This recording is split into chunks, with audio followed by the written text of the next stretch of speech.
Vamos a empezar la clase. Bien, entonces vamos a hablar sobre el ancestro universal común, el último ancestro universal común. Bien. Pásame a decir. Bien, bueno, aquí tienen la familia de los eucariotas, de donde formamos parte. ¿Sí? Se nos pone un retrato familiar, pues ahí está. Bien. Para entender un poco de qué hablamos cuando hablamos de Luca, tenemos que pensar un poco, hablar un poco acerca de la teoría de la evolución. ¿Sí?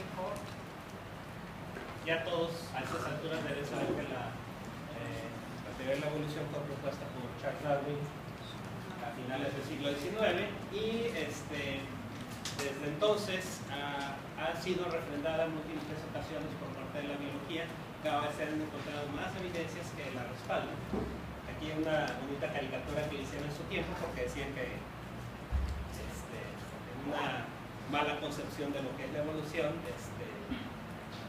decían a Charles Darwin que si él descendía al mono, bueno, pues tenía que verse como tal, ¿no? ¿Sí? Entonces, a veces tenemos una mala concepción de lo que es la evolución y vemos ilustraciones de este tipo, que nos marcan la evolución del hombre, como una línea única, ¿sí? En la que va cambiando cada cierto tiempo. Lo cierto es de que no es así, es un poco más complejo. ¿Sí?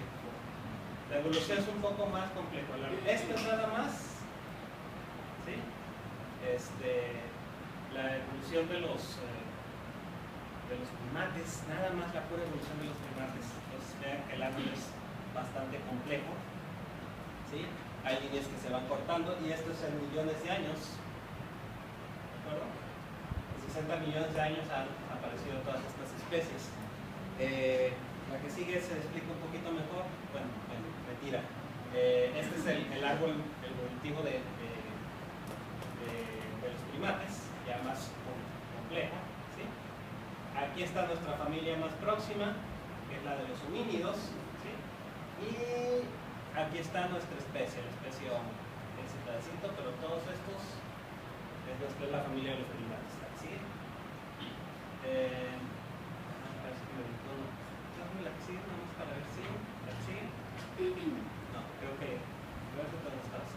Me parece que me dio una diapositiva. La que sigue, la anterior a esa. Bien, entonces,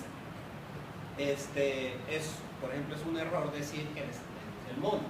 ¿Sí? Eso es una concepción errónea acerca de lo que es la evolución. Lo que dice la evolución es de que tenemos, o sea, nosotros, ¿sí?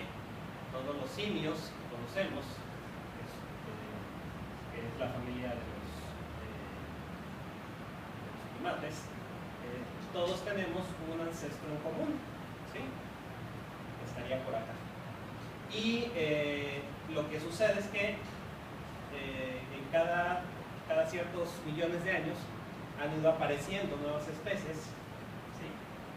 Y se han ido separando. Entonces, el último, por ejemplo, el último ancestro común con los monos del viejo mundo estuvo hace 30 y tantos millones de años, ¿sí? Un ancestro común, que no quiere, y estos eran diferentes a los que están acá, igual que los que están acá. Entonces, de hecho, la evolución es un proceso tan gradual que toma tantos millones de años para desarrollarse que lo podemos ver, o sea, cada generación, ¿sí? va a cambiar. O sea, el simple hecho de que ninguno de ustedes sea igual a sus padres, ¿sí? Eso implica que va habiendo pequeños cambios cada vez. No es que de un día para otro aparezca una especie nueva, toma millones de años para que esto suceda. Ahora se pasa la que sigue y la que sigue. Bien, entonces nos tenemos que retornar muy atrás en el tiempo. Este es un experimento clásico, el experimento de Miller, seguramente lo vieron en la secundaria, probablemente, en el que se simuló de acuerdo a lo que se conocía por las investigaciones en geología, las estimaciones que se hacían acerca de compuesta, la atmósfera primitiva. Entonces, pues la atmósfera primitiva tenía mucho metano, entonces, ¿sí? Y bueno, ¿cómo se llama? Se produjo ahí, produjeron unas chispas eléctricas, y lo que pasó después de varios días es que todo esto se puso negro, ¿sí? Y empezaron a aparecer, se empezaron a sintetizar de manera espontánea aminoácidos, ¿sí? Entre otros compuestos se empezaron a producir aminoácidos. Estos aminoácidos son pues las bases de las proteínas, ¿sí? Es con lo que construimos las proteínas, todos los organismos vivos. Desde luego que esto no hace vida, esto no es vida. De entrada no hay ácidos nucleicos. La teoría de los ácidos nucleicos todavía está en discusión, ¿sí? Inclusive hay una teoría que es una teoría derivada de la panspermia. La panspermia habla de que la vida vino del espacio, ¿sí? Eso no cambia, eso no resuelve la pregunta, nada más la cambia de lugar, ¿sí? Pero se ha encontrado que las moléculas, macromoléculas pueden sobrevivir al espacio. Entonces, esta teoría dice que posiblemente los ácidos nucleicos y otros componentes que luego dieron origen a la vida probablemente llegaron en un cometa, ¿sí? ¿Por qué? Porque los cometas guardan cantidades de agua. Finalmente, y esto lo tenemos que entender, me voy más atrás todavía en el tiempo. Todo lo que conocemos ahorita, todos los compuestos químicos que hay aquí en la Tierra, muchos no se crearon aquí, sino que cuando se formó la Tierra, muy al inicio del sistema solar, cuando se formó la Tierra, todos esos componentes llegaron de la explosión de alguna estrella. Es decir, todo comienza con el hidrógeno. El hidrógeno es el elemento más abundante en nuestro universo, ¿sí? Eso es lo que están hechas las estrellas. Las estrellas no queman combustible, sino que fusionan sus átomos, y esa fusión produce energía, que es lo que conocemos como luz solar, ¿sí? Entonces se van fusionando los átomos de hidrógeno en helio, y eso va compactando la estrella, ¿sí? La estrella puede llegar a ser tan masiva que empieza a sintetizar elementos más grandes, ¿sí? Elementos pesados como el hierro, de lo que está compuesto nuestro planeta, y así, todos los metales compuestos. Entonces, muchos compuestos llegaron del espacio, simplemente antes de que se formara la Tierra, y posiblemente después de que ya estaba recién formada. Entonces, lo que pasó después es lo interesante. Bien, para poder llegar a este primer organismo, hay una cosa importante. Luca no fue el primer ser vivo, ¿sí? Es el último ancestro común es un ancestro hipotético, porque no hay forma de realmente saber cómo era. Pero el rastreo que se ha hecho de sus genes de manera generacional y la hipótesis de cómo se pudo haber formado las primeras células es lo que nos da la apariencia final de Luca. Para esto necesitamos, decíamos la otra clase que las moléculas, ¿cuáles son las macromoléculas más importantes de las que estamos compuestos? Lípidos, proteínas, hidratos de carbono y ácidos nucleicos, ¿sí? Para que la vida, para que la célula pueda ser considerada un ente viviente, una de las cosas más importantes que debe tener son ácidos nucleicos. ¿Por qué? Porque son los que transmiten la información genética, la herencia. Bien, entonces, los lípidos que forman nuestras membranas y que están presentes en las membranas de absolutamente todos los seres vivos, ¿sí? Están formadas por dos partes: un grupo fosfolípido, un grupo fosfato, perdón, ¿sí? Y un par de cadenas de ácidos grasos, ¿sí? El grupo fosfato es una cabeza polar. ¿Qué quiere decir polar? Que se mezcla muy bien en el agua. Eso es lo que quiere decir polar. Y los ácidos grasos pues son no polares, que quiere decir que no se mezclan bien en el agua. Entonces, cuando cuando pones muchas de estas cositas, tienden a agruparse en una membrana doble, ¿sí? La parte que es hidrofílica queda en el centro y la parte hidrofóbica queda hacia afuera, ¿sí? Para entender cómo funciona la parte hidrofóbica queda en medio y la parte hidrofílica queda hacia afuera, ¿sí? Para entender cómo funciona esto de las grasas en el agua, seguramente todos recordarán, todos alguna vez han comido caldo de pollo, ¿sí? Seguramente todos han comido caldo. A ver, levante la mano quien no jugó con las burbujitas de grasa del caldo de pollo. ¿Tú no? ¿Tuviste infancia? Sí, o sea, ¿qué pasa cuando acercamos una gotita de grasa a otra? Se hace una gotita más grande, ¿no? Bien. Bueno, esa capacidad gregaria que tiene los lípidos en el agua, ¿sí? Es una característica muy importante porque es lo que le permite agruparse, ¿sí? Y mantenerse, bueno, separada, o sea, estar unida y separada del agua. Unida entre todas las moléculas y separadas del agua. Bien, ¿la que sigue, por favor? Entonces, bueno, esta es una vesícula. Esta es una vesícula de fosfolípidos, ¿sí? En la cual se forma, bueno, se forma una cavidad interna, ¿sí? Y una superficie externa. Se dice que antes de Luca existió el mundo de ARN, como si fuera un mundo viral.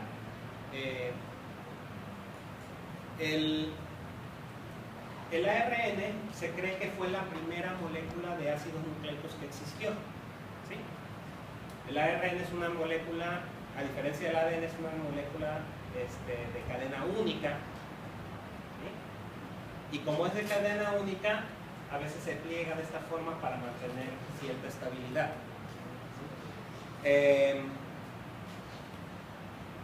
Otra característica que tienen los ácidos nucleicos es que se pueden mezclar fácilmente entre ellos. Entonces se dice que durante algún tiempo hubo un mundo de ARN, ¿sí? Un mundo de ARN en el cual se fueron generando los genes, se fueron incorporando los genes por transferencia transversal. Es decir, se había hecho algún grupito por acá, se encontraba con otro y se mezclaba, ¿sí? De ahí se desprendía otro pedazo y se mezclaba con otro, y así.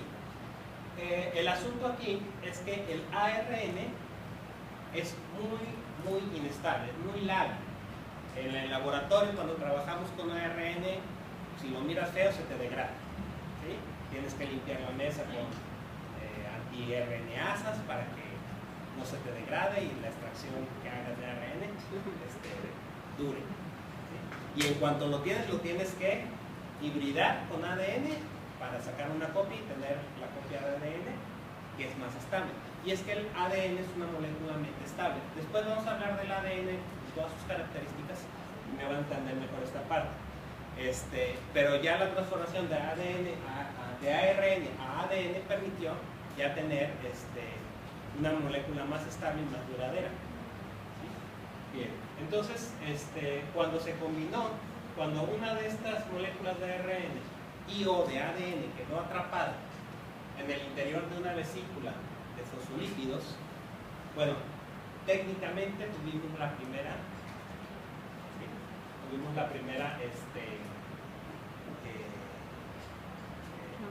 El primer ancestro.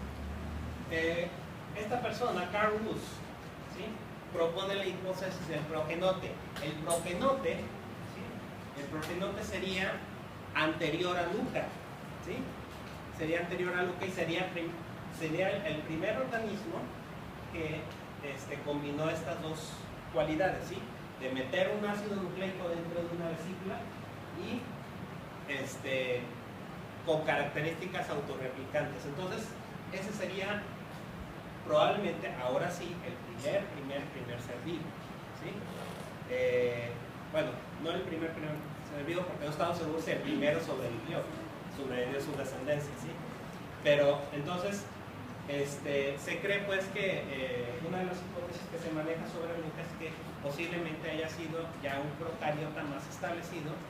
¿Eso qué quiere decir? Pues que ya tenía algunas proteínas que facilitaban su replicación, ya tenía una cápsula probablemente, entonces habla que posiblemente fuera un gran negativo. Luego vamos a ver características de procariotas y eucariotas. Es más, creo que hay una diapo. ¿Me lo pasas, por favor? Ok, ¿sí? Sí, ahí está bien. Entonces, bueno, aquí tenemos lo que sería el UCA. La hipótesis del progenote estaría acá, anterior al UCA. ¿Sí? Lo cierto es que tanto el progenote como el UCA son hipótesis que difícilmente pueden ser probadas en su totalidad. Son aproximaciones teóricas que se hacen, pero que tienen fundamento. Todas esas aproximaciones tienen su fundamento, ¿sí? La principal evidencia que tenemos ahorita es la regresión que se ha ido haciendo, el seguimiento que se ha ido haciendo hacia atrás en cuanto a los genes comunes que tenemos, ¿sí? Bien, ¿sí? Okay. Entonces, para entender un poquito más, cuando esta es una célula eucariota, seguramente ya lo saben, la característica más importante es que tiene un núcleo, mientras que el procariote no tiene núcleo. El ADN anda flotando dentro del citoplasma. ¿Sí? Esta característica es muy importante luego que veamos, cuando lleguemos a la parte de la mitocondria, pero ahorita vamos a dejarlo así. Entonces, primero tuvo que haber, regrésate una por favor, de acuerdo con esta teoría, bueno, a partir de Lucas se derivaron tres grandes,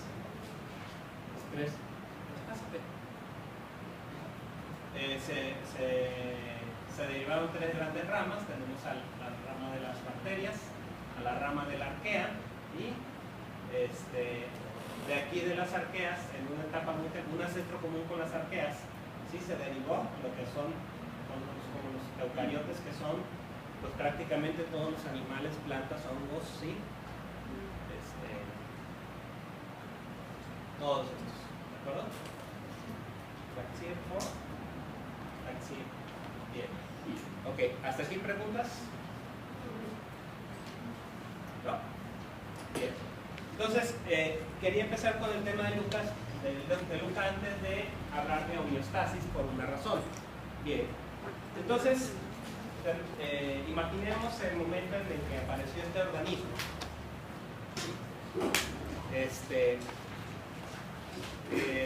Una de las hipótesis es que hay dos hipótesis así muy grandes. Una es que se desarrolló en charcas, ¿sí? En charcas de baja profundidad, y que la luz ultravioleta favoreció las mutaciones que después fueron generando la diversidad.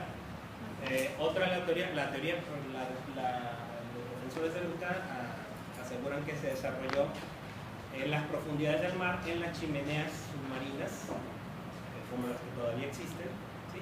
Y que ahí es un organismo quimiosintético porque usa el sulfuro, para el sulfuro que sale de las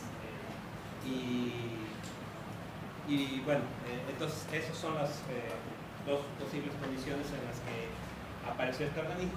El punto es de que siempre lo que se sostiene es de que fue en el ámbito marino, ¿sí? En el agua de mar. Bien, esto es un punto muy importante. ¿Por qué? La célula conforme va evolucionando va adquiriendo capacidad de mantener el control de su medio interior, ¿sí? Y va separando características del medio exterior al medio interior. ¿Cuáles son estas características? Temperatura, ¿sí? Concentración de solutos principalmente. Pon la primera, por favor. Este señor ya lo veíamos en la clase anterior, ¿sí? Claude Bernard, habló acerca del medio interior. Él decía que él, cuando empezó a investigar, se dio cuenta que las células estaban inmersas en un líquido. Todas las células de todos los organismos están inmersas en un líquido, ¿sí? Que les suministran lo necesario para su existencia, ¿sí? Es decir, la célula, desde que se volvió pluricelular, no necesita desplazarse a ningún lado, ¿sí? Ya dentro de un organismo pluricelular o multicelular, no necesita desplazarse a ningún lado para obtener nutrientes. Simplemente los toma de su entorno inmediato. Es decir, si yo soy la célula y ese es el alimento, pues me lo como, pero si lo tengo suficientemente cerca. Si no lo tengo suficientemente cerca, no me lo puedo comer, ¿sí? Pero entonces, los nutrientes se encuentran cerca de las células a través de este líquido. Claude Bernard lo llamó medio interno, ¿sí? Ahora lo conocemos en la actualidad como líquido extracelular. Bien. Y ahí mismo también libera sus desechos también.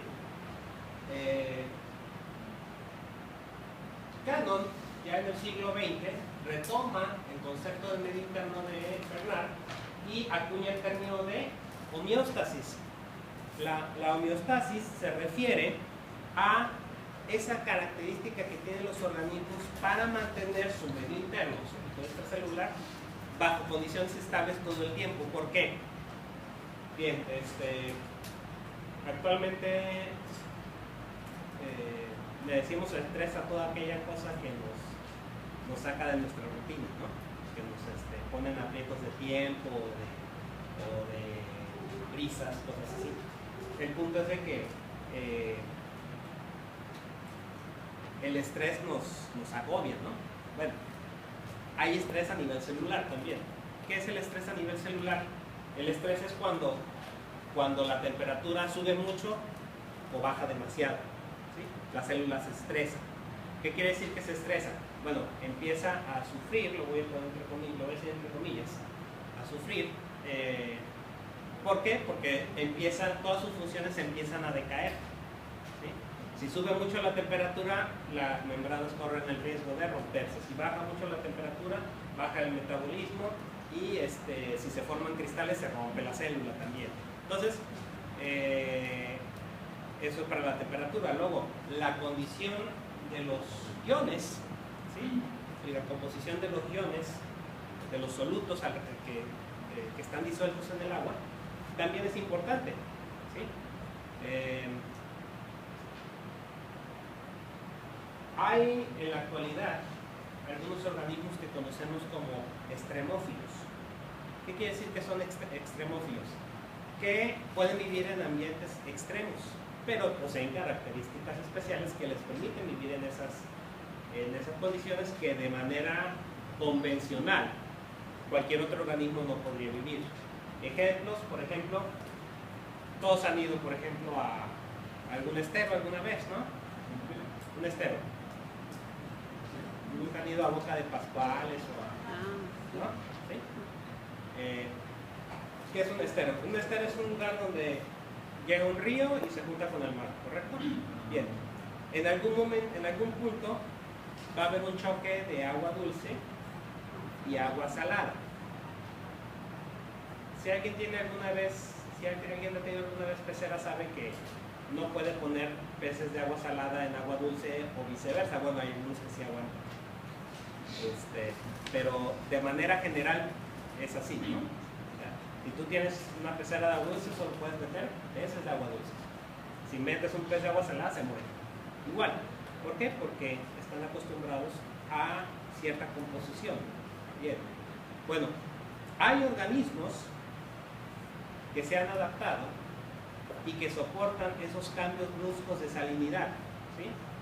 Pueden vivir en un ambiente de salinidad marina o de cero salinidad, como sería el agua dulce. Bueno, no es cero salinidad, pero no es igual a la del agua marina.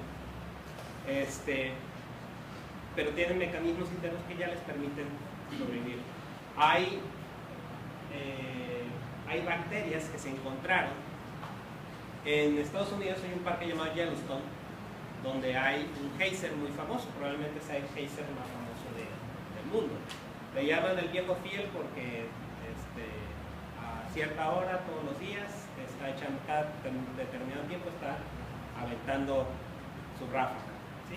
Bueno, en ese lugar donde el agua está hirviendo, ya saben que los geysers expulsan agua hirviendo, bueno, en ese lugar hay bacterias que viven a temperaturas arriba de los 100 grados, ¿sí? Thermophilus se llama la bacteria esta que vive ahí. Y bueno, son ejemplos de extremófilos. Hay dice, bueno, a lo mejor nada más se habla de bacterias, no, pero también hay organismos un poco más grandes, multicelulares. Hay un bichito, ¿sí? Que se llama, que le dicen oso de agua, ¿sí? Y que tiene la capacidad de sobrevivir a la congelación, ¿sí? Es microscópico también, pero tiene 6 patitas, ¿sí? Y parece un oso pero con 6 patas. Bien, bueno, este animalito ha sobrevivido a congelación durante mucho tiempo y al vacío del espacio. ¿Sí? Oso de agua. ¿Sí? Bien, entonces, decía yo, las células que partieron, creemos pues que partieron de este mar, que aparecieron en este mar y que en algún momento tuvieron que dejar el mar para esta tierra, ¿sí? Tuvieron que llevarse consigo las características del mar. De hecho, si analizamos la composición,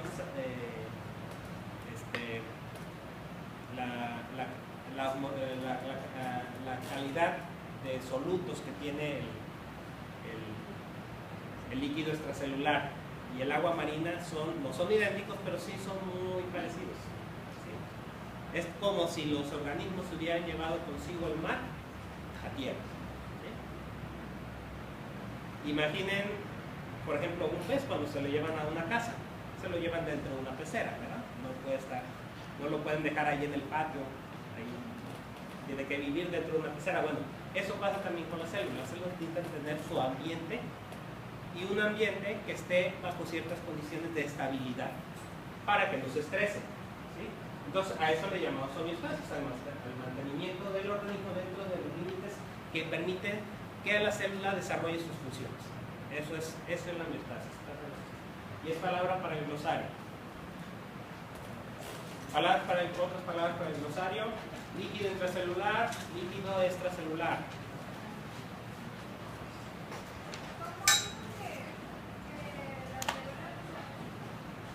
¿Perdón?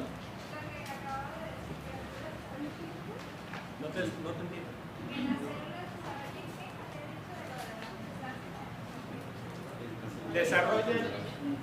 Desarrollan un ambiente estable en el cual pueden vivir, ¿sí? Bien, entonces decíamos que este medio interno o líquido extracelular mantiene condiciones constantes, ¿sí? De oxígeno, de gases, o sea, de oxígeno, dióxido de carbono, de nutrientes como la glucosa, aminoácidos, ácidos grasos, ¿sí? Algunos también tiene límites soportables para los desechos como son la urea, hay iones como el sodio, el potasio, el ácido carbónico que le permiten desarrollar algunas funciones, ¿sí? El pH, la temperatura, ¿sí? todo eso está bajo control, ¿sí? Todo está bajo control. Entonces tenemos un estado fisiológico estable de equilibrio y cualquier cambio, las células se manejan dentro de un rango, ¿sí? Dentro de ese rango pueden vivir bien, pero si se sobrepasa ese rango hacia arriba o hacia abajo, va a haber problemas, vamos a tener problemas, ¿sí? Bien. Hablábamos en la clase anterior acerca de cómo se organiza nuestro cuerpo, ¿sí? Y bueno, hablábamos de diferentes tejidos. ¿Sí? Estos son los 4 tejidos básicos: los epiteliales, el conectivo, el muscular y el nervioso. ¿Sí? Con sus diferentes vertientes.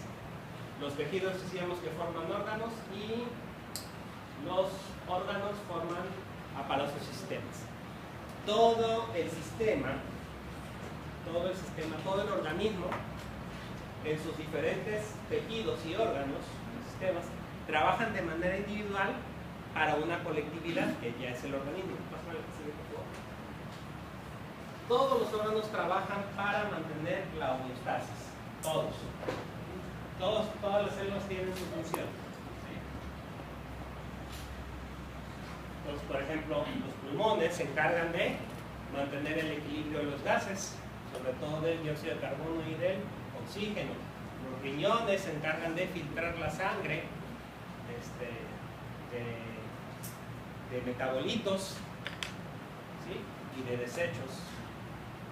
El aparato locomotor, nuestros músculos y huesos, nos permiten ir a buscar ese alimento y nos permiten alejarnos de aquello que nos hace daño. Cualquier cosa que es potencialmente peligrosa nos permite alejarnos. El intestino, el aparato digestivo, se encarga de procesar los nutrientes, ¿sí? Para que puedan ser, de reducirlos a su mínima expresión para que puedan ser absorbidos y aprovechados por las células. Y bueno, otros tejidos. El hígado, por ejemplo, se encarga de procesar prácticamente cualquier sustancia que entra al organismo. ¿Sí? El tejido adiposo se encarga de almacenar energía, ahorita vamos a hablar más de esto. Y el sistema nervioso y endocrino se encargan de coordinar todo. ¿Sí? Bien. Entonces, vamos a tener dos grandes reguladores. La regulación fisiológica se va a dar en dos grandes reguladores. Este equilibrio del que hablamos tiene básicamente dos vertientes. Uno es la osmorregulación, que se refiere, es palabra por el glosario, que se refiere a la regulación de todos los solutos que están disueltos en el agua. ¿Sí? La osmorregulación. Y el otro es la termorregulación. ¿Sí? Termorregulación, también palabra para el glosario. La termorregulación, estas de aquí también son palabritas para el glosario, por favor. Estos son modalidades, ¿sí? Homeotermos, kilotermos, heterotermos, endotermos y ectotermos. Todos son también de glosario. También son para el glosario. Bien. Entonces, porque ya decíamos que la concentración de solutos tiene que estar en cierta medida y la temperatura también se tiene que mantener. ¿Qué pasa cuando nos da gripa, por ejemplo? Sube la temperatura, ¿no? Sí. Es una manera de que el cuerpo ataca a la enfermedad, ¿sí? Para matar al bicho, que no siempre lo logra, pero sin morirse en el proceso, aunque a veces sí se muere por sobrecalentamiento. ¿Sí? Bien, la que sigue, por favor. Bien. Entonces, la osmorregulación. Vamos a hablar de la osmorregulación. Fue acuñado por Rudolf Hover a principios del siglo XX, ¿sí? Y tiene que ver con todo lo referente a la presión osmótica y la concentración de sales. ¿Sí? ¿A qué le llamamos presión osmótica? Presión osmótica, palabra para ilustrar. Presión osmótica.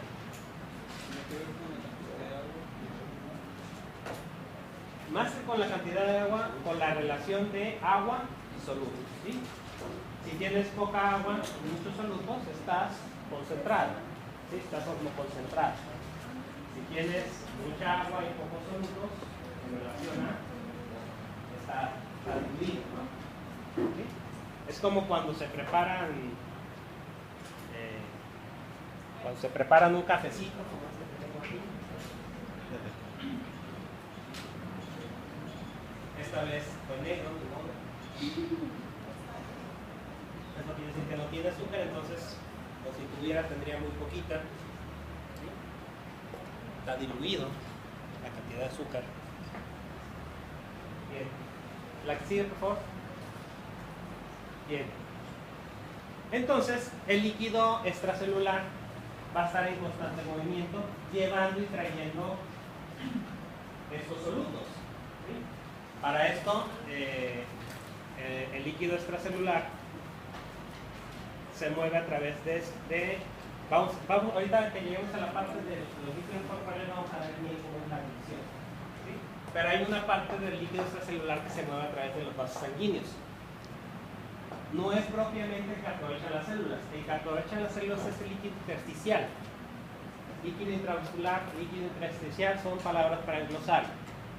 Entonces, el líquido intersticial es este que está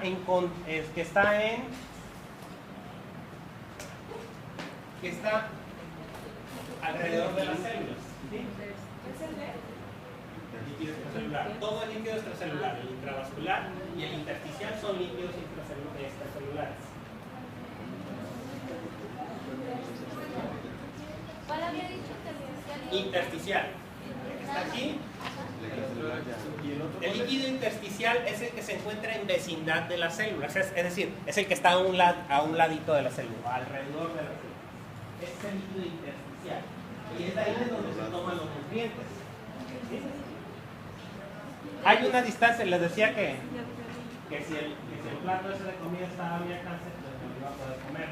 Pero si está muy lejos no iba a poder alcanzar. Lo mismo pasa con las células. De hecho, se dice que porque todas estas sustancias que llegan al líquido intersticial se distribuyen por difusión. Difusión, palabra principal. ¿Cuál? Se distribuyen se difunden. ¿Sí? ¿Difusión? ¿Alguna vez has echado una gota de tinta o cuando ponemos el ejemplo del café, cuando le ponen crema líquida al café? Nunca se han venido a ver cómo se dispersa. Bueno, eso es difusión. Entonces, la mayoría de los elementos que necesita la célula para vivir se difunden de manera homogénea, uniforme. ¿Sí? Entonces, la distancia mínima que tiene que tener una célula para tener acceso a estos nutrientes es aproximadamente de unas 500 micras, que es como medio milímetro. ¿Sí? Más allá de esa distancia ya la célula ya no puede alcanzar. Ya es imposible. Y así como los nutrientes están aquí al alcance, aquí mismo, digo, las células no tienen baño. El baño es donde viven. ¿Sí? Porque sus desechos los eliminan ahí mismo. ¿Sí? Solo que precisamente aquí es donde entra la homeostasis. Luego vamos a ver la forma como esos desechos son removidos. Es muy interesante. ¿Sí? ¿Me pasa la visión? Bien. Entonces, tenemos que hablar del agua. ¿Sí? Tenemos que hablar del agua. Vamos a tener que el agua sigue un flujo. Ingresa y sale. Ingresa a través de la bebida, se produce a través de reacciones metabólicas y se mueve de un espacio a otro a través de la ósmosis. Y la eliminamos a través de la orina, el sudor y también de la ósmosis. Pásame la que sigue, por favor. Ahorita vamos a hablar más acerca de los líquidos. Ahorita que lleguemos a líquidos corporales. Ahí. Entonces, ahora vamos a hablar de termorregulación. ¿Sí? Bien. Entonces, sí. vamos a tener que para la regulación del medio interno vamos a tener varios componentes. La presión osmótica es una, la eliminación del amonio a través de la excreción y el control de la temperatura, que es la termorregulación. ¿La que sigue? Bien. Entonces, aquí tenemos a lo pongo entre comillas porque no es un término técnico, animales de sangre fría, como son los reptiles, como son los batracios, ¿sí? Que necesitan, todos sabemos que las lagartijas tienen que salir ciertas horas del día a tomar el sol, ¿no? Y que de hecho permanecen inmóviles mucho tiempo, esto es para no consumir energía, son capaces de permanecer quietos mucho tiempo. Entonces, bueno, eso tiene costo, ¿no? Esta pequeña lagartija, por ejemplo, que sale en el desierto a tomar el sol, pero como la arena está muy caliente, se queman las patitas, la tienen que intercalar. ¿Sí? El cocodrilo que ha sido una especie muy exitosa evolutivamente hablando, porque tiene millones de años en este planeta, muchos más millones de años que nosotros. Y bueno, el cocodrilo, como cualquier otro lagarto, toma el sol para calentarse, para acelerar su metabolismo, y para no sobrecalentarse se echa al agua. Así como los iguanas todos se meten a la sombrita. Quien haya tenido alguna iguana de mascota sabe que tiene que tener una piedra caliente, ¿sí? para no morirse. ¿De acuerdo? Bien, pasa a la que sigue. Los mamíferos, por otro lado, bueno, aquí puse el ejemplo de 3 mamíferos sin pelo. Digo, la mayoría de los mamíferos tienen pelo, ¿no? Y eso es lo que los mantiene aislados térmicamente. El pelo es un aislante natural que permite pues a algunos animales vivir a temperaturas extremas. Pero, por ejemplo, en el caso de la ballena, bueno, el pelo se perdió en algún momento, después de que volvieron al mar, se perdió en algún momento, y la forma que encontraron para mantener la temperatura es la misma que encontramos la mayoría de los mamíferos, y es la de la formación de una gruesa capa de grasa. ¿Sí?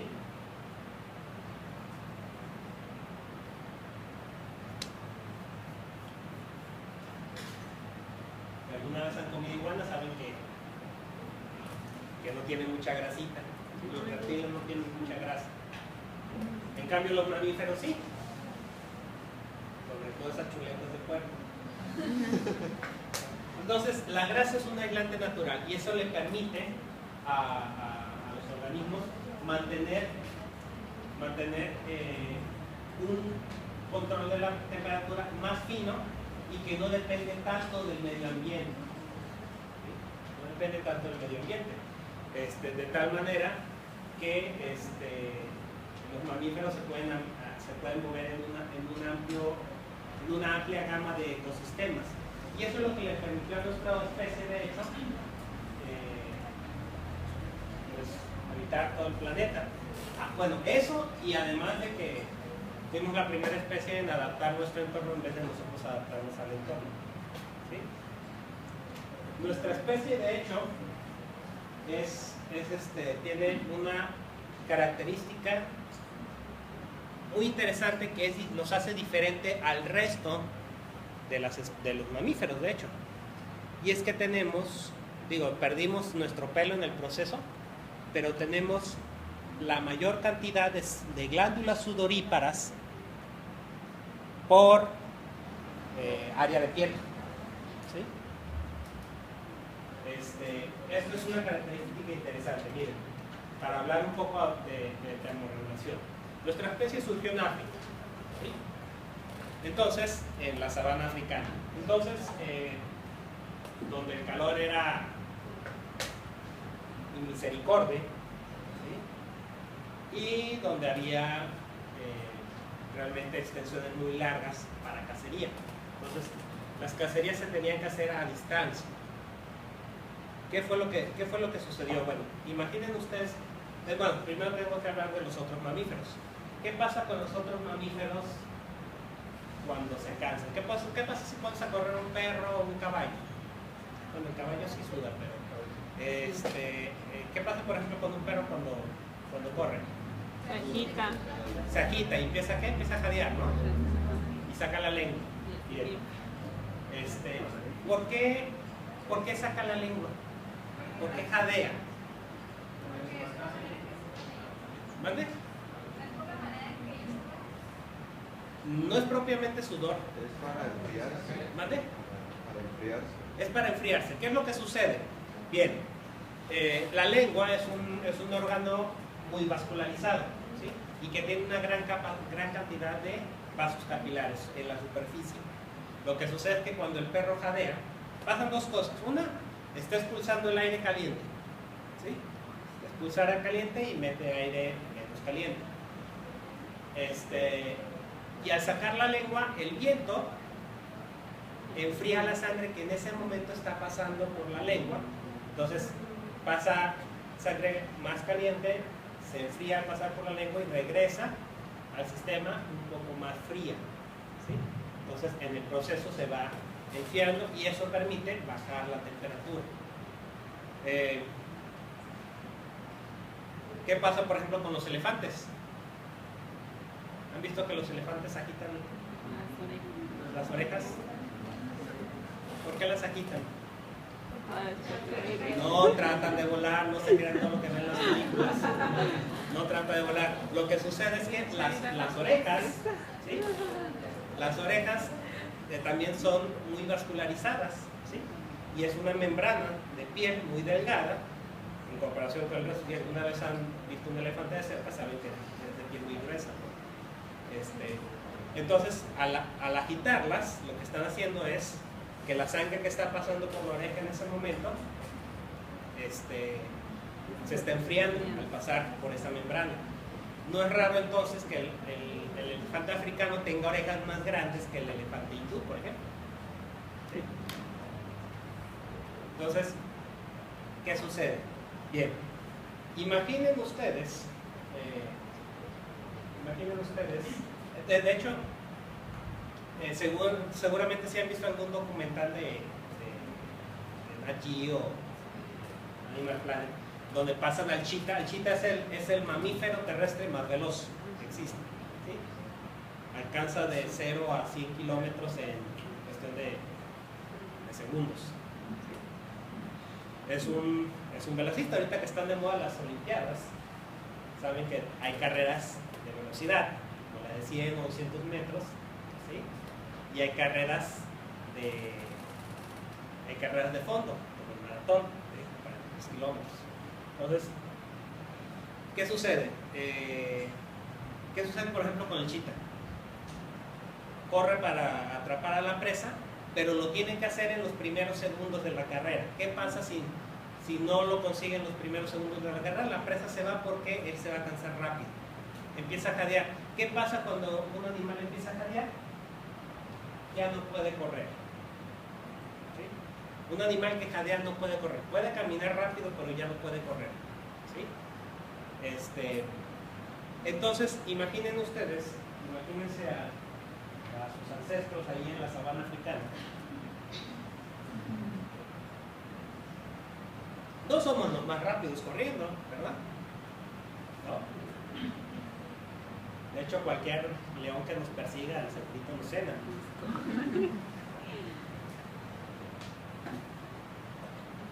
Pero por eso estamos erguidos, para alcanzar a ver con tiempo que alguien se acerca, ¿no? Tenemos una visión, ¿sí?, frontal. Para que me entiendan, por ejemplo, los conejos tienen los ojos a los lados, ¿cierto? Y eso es para tener un campo de visión más amplio, pero no pueden ir a ver películas 3D. ¿Sí? Es la tragedia de los conejos. Entonces, nosotros tenemos la visión enfrente, ¿sí? Y esa visión enfrente nos permite, no tenemos una visión demasiado amplia, pero podemos estimar mejor la profundidad. No tan bueno como las águilas, pero sí para nuestras capacidades. Entonces, ¿qué sucede con esto? Bien, imaginen ustedes, si no somos los más rápidos, ¿sí? como cazaban nuestros antepasados. Bien fácil, ¿sí? Se conseguían una lanza o una piedra lista para lanzar y empezaban a perseguir a la presa. No somos los más rápidos, pero sí somos de los que aguantamos más tiempo corriendo. ¿Qué sucede? Cuando la presa corre, cuando empiezan corriendo, obviamente toma distancia la presa, ¿sí? Pero en ese tomar distancia se cansa. La presa se cansa y tiene que jadear. Y se detiene, sigue caminando porque ve al mono que viene atrás. Pero el hombre no necesita detenerse. ¿Por qué? Porque, digo, también llegamos a jadear, pero si corremos muy rápido. Pero si dice por ahí el dicho que más vale paso que nutre y no trote que canse, ¿no? Entonces, el hombre se mantiene a un ritmo, ¿sí? A un ritmo de carrera lento pero seguro, ¿sí? Y en el momento en que se empieza a sobrecalentar su sistema, ¿qué sucede? Empezamos a sudar. Y es una forma natural de enfriamiento. Les digo, ninguna otra especie suda igual que nosotros, ¿sí?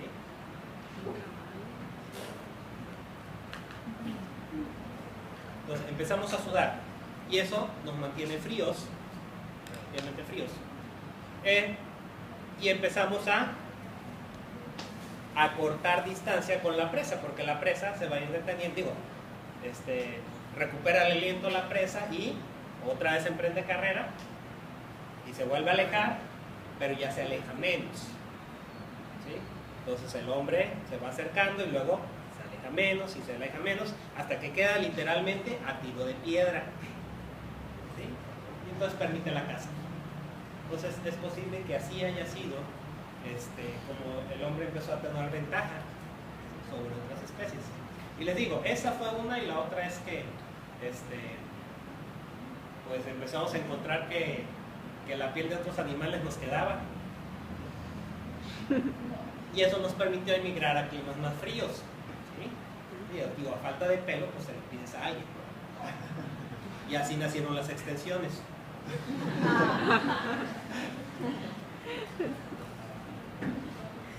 Bien, entonces, ¿sí queda claro lo que es la termorregulación?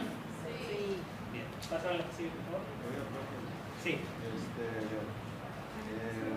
Entonces va a depender de qué tan caliente esté el cuerpo, entonces el cuerpo va a reaccionar para enfriarse, pero ¿en qué hay de diferencia entre una persona sude más que otra? ¿Es porque una esté más caliente corporalmente que otra o qué? Bueno, es una pregunta un poco complicada. Mira, todos tenemos la capacidad de sudar, ¿sí? El sudor está controlado por el sistema parasimpático, que después lo vamos a revisar, que es el sistema inconsciente, ¿sí? Es el sistema autónomo. Ese reacciona así, o sea, uno no dice, tengo que sudar. O sea, hay el sudor. Nunca dice uno eso, ¿sí? El organismo sabe cuando tiene que sudar. Lo cierto es de que hay una condición que se llama hiperhidrosis, por ejemplo. La hiperhidrosis es que empiezas a sudar mucho, en demasía, a veces más, o no relacionado con la temperatura realmente, sino con un factor de estrés, ¿sí? Alguien se pone muy nervioso y empieza a sudar, pero a chorros, ¿sí? Y no es porque esté sobrecalentado, es porque ahí hay un fallo en la coordinación de los sistemas controladores, ¿sí? Entonces, pero depende, hay variación de persona a persona. Hay personas que les sudan mucho las manos, ¿sí? O que les suda mucho la espalda. ¿Dónde? la nariz, que se les hacen así gotitas aquí, ¿no? Les hace como cosa, ¿no? Bien. Pero esa es la razón, ¿sí? O sea, es porque esta situación del sudor depende del sistema autónomo. Y el sistema autónomo, bueno, literalmente se manda solo. Entonces, no somos capaces de controlarlo. ¿Dónde estamos? Ahí está. Bien, entonces, ya nos quedó claro que hay dos grandes sistemas de regulación. El que se encarga de la temperatura y el que se encarga de los solutos, ¿correcto? Bien. Cuando esto sobrepasa las capacidades del sistema para compensarlo, ¿sí? Para mantenerlo dentro de los límites normales, viene la enfermedad, ¿sí? Entonces, olvídense eso de que luego dicen, no, es que si te callan las cosas, te enfermas. Te lo comes y te enfermas. No, así no funciona la cosa. La enfermedad no es otra cosa que cuando el equilibrio se rompe, pero estamos hablando del equilibrio biológico, no de acá de las aulas y esas cosas. Bien, entonces, si tenemos temperaturas extremas, como frío, mucho calor, ¿qué pasa si hay mucho calor? Bueno, vas a empezar a sudar hasta que te deshidrates, ¿sí? Y la deshidratación además te va a traer como consecuencia un desequilibrio osmótico, ¿sí? Porque todo tu sistema se va a concentrar. Traumatismos, los traumatismos, bueno, o la escasez de oxígeno, producen enfermedad, producen daño, ¿sí?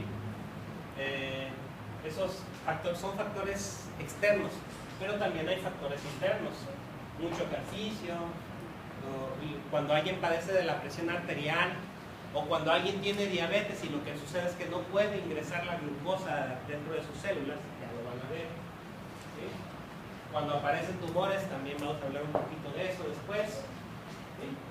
Y cuando todo se rompe, hemorragias, o cuando hay sustancias que son dañinas por sí mismas y que están dentro del sistema, como cuando alguien se intoxica con veneno, por ejemplo, o con alimentos en mal estado.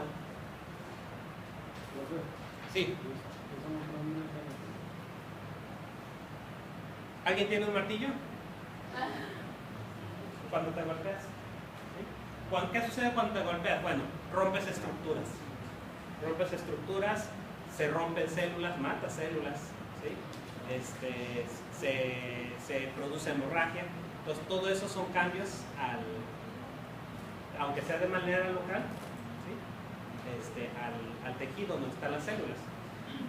Y el traumatismo además puede tener consigo algún problema porque dañe algún órgano importante. Bueno, te fracturas una costilla, no pasa nada, pero ¿qué tal si esa costilla poncha el pulmón? Entonces, ya no vas a respirar con uno. Entonces, bueno, es otra historia esa, pero eso sería el problema con los traumatismos. ¿Sí, por favor? Bien. Ok, entonces decíamos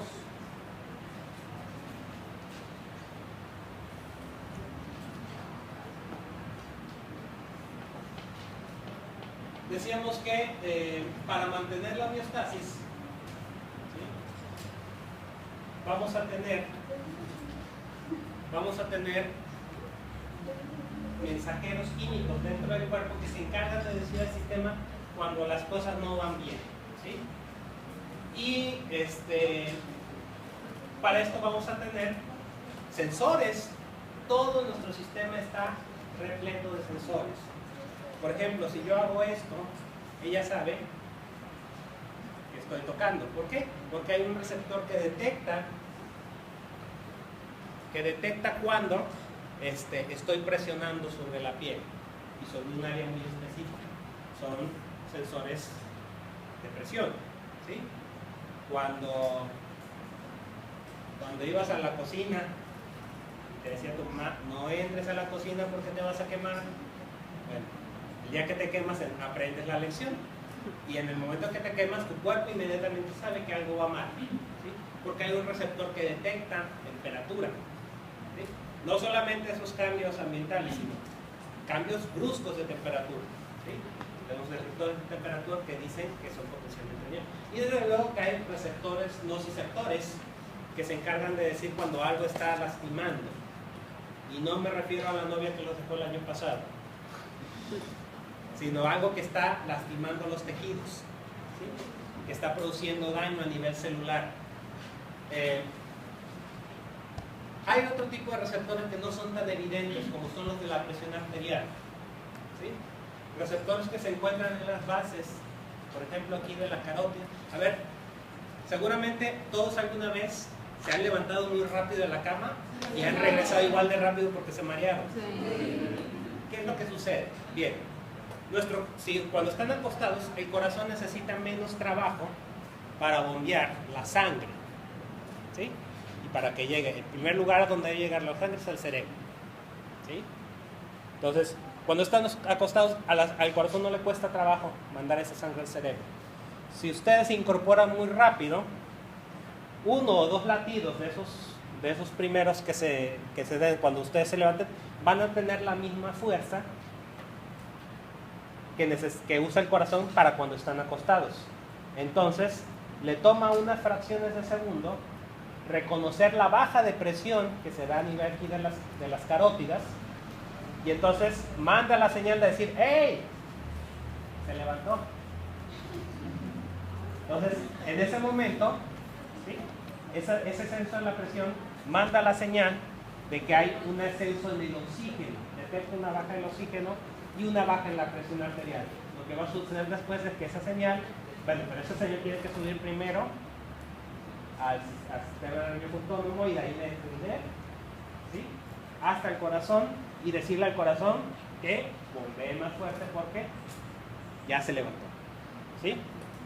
Entonces, receptor o sensor receptor, palabra para el glosario, ¿sí? Tenemos receptores, decíamos, a lo largo de todo el cuerpo que van a estar registrando, ¿sí? Van a estar registrando cómo está la situación del cuerpo. Si hay mucho oxígeno, si hay poco oxígeno, si hay mucha presión, si hay poca presión, si está muy caliente, si está muy frío, ¿sí? Si hay demasiado sodio en la sangre, necesitas tomar agua, ¿sí?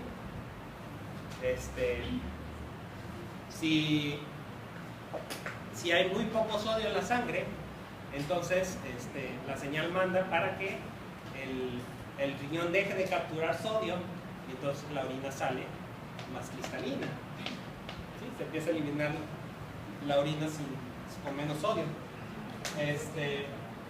Entonces, para esto lo vamos a revisar a fondo cuando veamos el sistema nervioso, pero ahorita les debe quedar claro que tenemos vías aferentes y vías eferentes. Palabras para el glosario. Vías aferentes y eferentes. Entonces, una vía aferente es toda esa información que llega de la periferia registrando información, ¿sí? Y que es enviada al sistema nervioso, y la vía eferente va a ser la que envíe la respuesta, ¿sí? Eferente. Aferente y eferente. Aferente y eferente.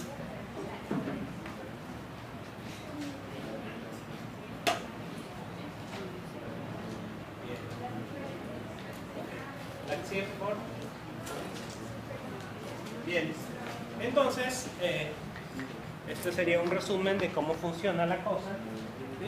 Entonces vamos a tener un estrés, ¿sí? Que decíamos que estrés es cualquier cosa que perturbe la homeostasis, ¿sí? Entonces tenemos la presencia de estrés que se convierte en un estímulo específico, ¿sí? Y que va a producir una perturbación osmiótica, es decir, va a modificar o la temperatura o la concentración de solutos. Eso es detectado por un receptor que lo manda a un sistema integrador y el sistema integrador, a través de la vía efectora, lo envía al órgano responsable de controlar la situación, ¿sí? ¿Qué pasa si necesitas más oxígeno? Le manda la función a los pulmones para que respire más hondo, ¿sí? O para que el corazón bombee más rápido, para que haya más oxígeno circulando. De hecho, son las dos cosas. Y eso produce un cambio o respuesta funcional, ¿sí? Pero para que pueda ser homeostático el asunto, necesita tener un sistema de retroalimentación que diga cuando las cosas van bien, cuando las cosas ya volvieron a la normalidad. Tenemos dos tipos, y esto lo vamos a ver a fondo cuando veamos sistema endocrino, porque se usa mucho, ¿sí? Vamos a tener sistemas de retroalimentación negativos y sistemas de retroalimentación positivos, ¿de acuerdo? Bien, y todo lleva pues al restablecimiento de la homeostasia. La que sigue, por favor. Entonces vamos a tener dos sistemas de control. Son dos grandes sistemas de control los que tenemos. Uno es el sistema nervioso, que es el sistema de respuesta rápida, de respuesta inmediata, ¿sí? Se hace a través de todo un sistema de nervios, ¿sí? Nuestro cerebro, el sistema nervioso, y la médula compone el sistema nervioso central, tienen conectado a todo el organismo, ¿sí? Reciben información de todo el organismo y mandan información a todo el organismo a través de los nervios. Y hay un sistema autónomo que es así porque, decíamos, no necesita estar pensando en hacer las cosas para hacerlo, ¿sí? Se hacen de manera inconsciente. Y bueno, sus mensajeros van a ser los neurotransmisores. También los vamos a ver con detalle cuando veamos sistema nervioso. Tenemos el sistema endocrino, y el sistema endocrino es un sistema de respuesta más fino, pero a largo plazo, ¿sí? Sus mensajeros son químicos, se mueven a través del sistema circulatorio y son de respuesta inmediata y de largo plazo. Entonces lo hace a través de hormonas, ¿sí? Y se hace de manera todavía más inconsciente, ¿sí? También hay controles a nivel local. ¿Me siguen? Bien. Entonces decíamos que hay dos sistemas de retroalimentación. Retroalimentación positivo y negativo. ¿Qué quiere decir positivo? Son palabras para el glosario. Sistema de retroalimentación positiva y retroalimentación negativa son palabras para el glosario. Bien. Un sistema de realimentación positiva es aquel que mientras hay un estímulo, ¿sí?,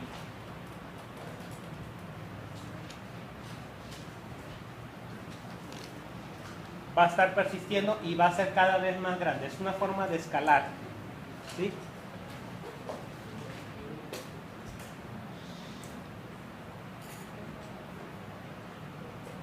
Normalmente se autolimitan porque se agotan los recursos. Por ejemplo, la cascada de la coagulación, ¿sí? Cuando nos cortamos, se producen una serie de eventos llamados como la cascada de coagulación, que va activando una sustancia intrazona que permite la formación de una malla de fibrina que atrapa células como los hijos y las plaquetas, y esta malla es una malla de fibrina, y que hasta que se agotan los componentes locales, se limita, se autolimita, ¿sí? Pero no hay algo que lo detenga, es una retroalimentación positiva. Otra retroalimentación positiva es la que se da durante el parto, ¿sí? ¿Por qué? Porque se produce una hormona, cuando empieza el trabajo de parto, se produce una hormona que se llama oxitocina. Esta oxitocina lleva a la contracción del útero, ¿sí? Y la contracción del útero envía información de que necesita más oxitocina, y así se van produciendo contracciones todavía más fuertes y eso es lo que permite que luchan los algas. ¿Sí?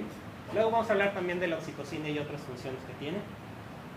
Pero una retroalimentación negativa es un poco más sencilla de entender, porque es fácil, miren. Se produce se produce el estímulo a nivel de receptores, ¿sí? Se envía la información a nivel del sistema integrador y se produce una respuesta. Por ejemplo, hablando de los controles hormonales, se produce una hormona, por ejemplo, liberadora de otra hormona, y esa hormona libera otra hormona a nivel local, y cuando se produce el efecto a nivel local, se envía la señal para decir que hay demasiada hormona, entonces se inhibe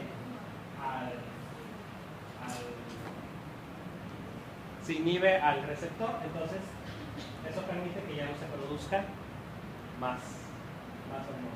¿Sí? O sea, se limita porque el efecto final inhibe al estímulo original. Y esa es una retroalimentación negativa, que es como funciona la mayoría de los sistemas endocrinos. ¿Sí? Cuando veamos sistema endocrino lo vamos a entender mejor. La que sigue, por favor. Ahí está, esto es otra retroalimentación negativa. ¿Sí? Aumenta la glucosa en sangre por comer. Eso estimula el páncreas para que libere insulina. La insulina permite el ingreso a la célula de las glucosas y produce una base de la glucosa en sangre, y eso envía la señal de que ya no se necesita producir más insulina. ¿Sí? Y entonces se detiene la producción de insulina en ese momento. ¿Bueno? ¿La que sigue? Bien, ¿cuánto tiempo nos queda? Regresa al anterior, por favor. ¿Ya me pasé 15 minutos? ¿Pero me quitaron 15 minutos? Ok, bien. ¿Pasa la que sigue? Ok, nos vamos a quedar aquí. La próxima vez vamos a hablar de líquidos corporales.